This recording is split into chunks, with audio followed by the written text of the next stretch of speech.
ચકલીનો બદલો। એક માધાપુર નામનું જંગલ હતું। જંગલમાં મિન્ટુ અને પિંકી નામની બે ચકલીઓ રહેતી હતી। બંને ખૂબ જ સારી મિત્ર હતી અને એક જ ઝાડ પર રહેતી હતી। મિન્ટુ બોલી, પિંકી, ખૂબ જ ભૂખ લાગી છે, ચાલ ખાવાનું શોધીએ। પિંકી બોલી, હા, મને પણ ખૂબ જ ભૂખ લાગી છે, સવારથી મેં પણ કંઈ પણ નથી ખાધું। મિન્ટુ બોલી, વરસાદની ઋતુ આવવાની છે અને આપણે હવે અનાજનું બંદોબસ્ત કરવો પડશે। પિંકી બોલી, સાચું કહ્યું તમે, વરસાદના દિવસોમાં બહાર જઈને ખાવાનું પણ નથી લાવી શકતા। મિન્ટુ બોલી, વરસાદના દિવસો માટે અનાજનો બંદોબસ્ત તો આપણે કરી લઈશું, પણ અત્યારે મારા પેટમાં ઉંદર દોડી રહ્યા છે, ચાલો ને કંઈક ખાઈને આવીએ। પિંકી બોલી, હા, ચાલો ચાલીએ। મિન્ટુના ઘરની બાજુમાં એક કાલુ કાગડો રહેતો હતો। તે ખૂબ જ આળસી હતો। તે આખા જંગલમાં પક્ષીઓને હેરાન કરતો હતો। બધા પક્ષીઓ તેનાથી દૂર જ રહેતા હતા। એક દિવસ કાલુ કાગડો બંને ચકલીઓને ત્યાંથી પસાર થતા જોવે છે। કાલુ કાગડો બોલ્યો, આ બંને ક્યાં જઈ રહી હશે? ખૂબ મજામાં લાગી રહી છે। મિન્ટુ બોલી, ત્યાં જો, કાલુ કાગડો આપણને જોઈ રહ્યો છે, તેનું ધ્યાન રાખજે, તે ખૂબ જ ખરાબ છે।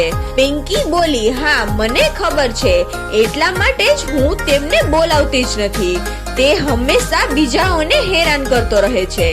બંને ચકલીઓ ખાવાનું ખાઈને પાછી પોતાના ઝાડ પર આવી જાય છે અને વાતો કરવા લાગે છે।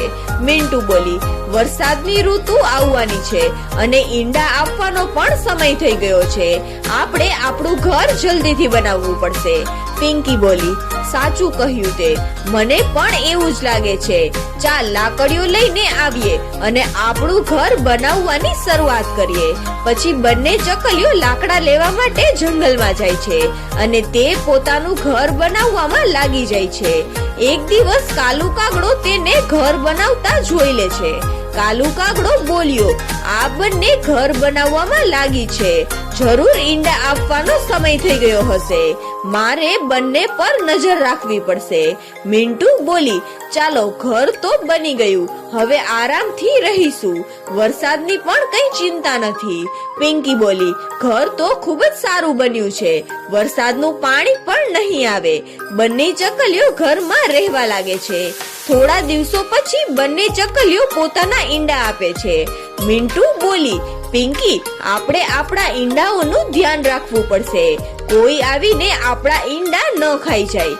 પિંકી બોલી, હા, આ વાત તો સાચી છે, આપણે બંને ખાવાનું લેવા બહાર જઈશું ત્યારે આપણા ઈંડા એકલા રહેશે।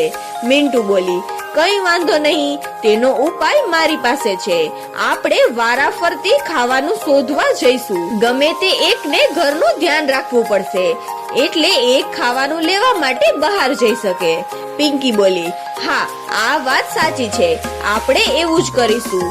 બંનેએ જેવું વિચાર્યું હતું તેવી જ રીતે વારાફરતી ખાવા માટે જતી હતી। એવી રીતે જ સમય પસાર થવા લાગ્યો। ત્યાં જ કાલુ કાગડાને ખબર પડી જાય છે કે ચકલીઓએ ઈંડા આપ્યા છે। એક દિવસ તે બીજા ઝાડ પર આવીને છુપાઈને જોવા લાગે છે।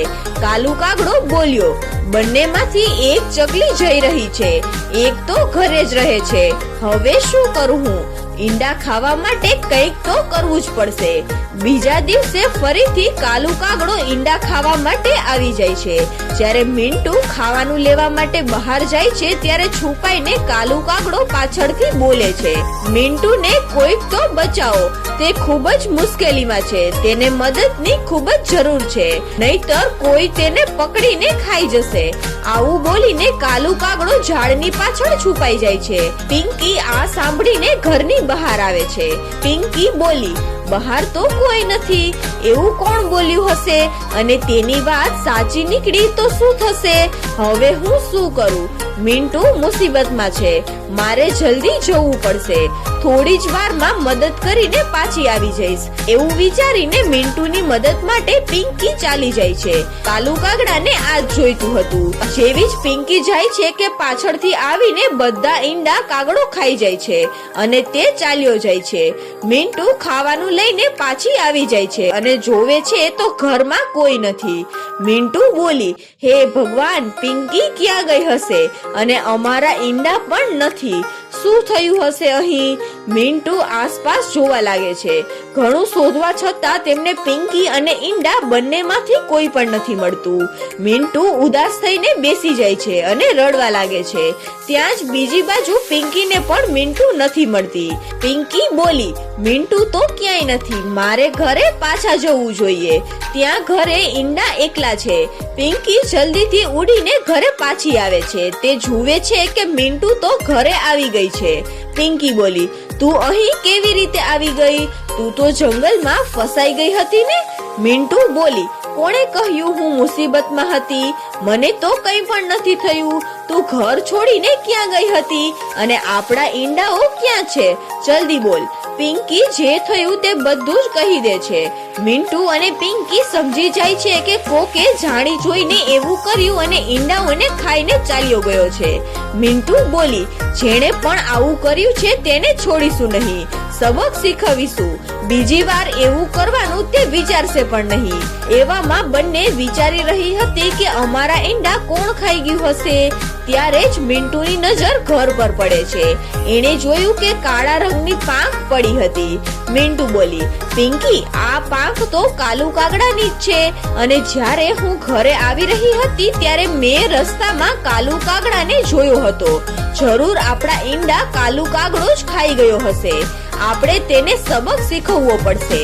પિંકી બોલી, આપણે કાલુ કાગડાને કેવી રીતે સબક શીખવીશું? તે આપણા કરતા વધુ તાકાતવર છે.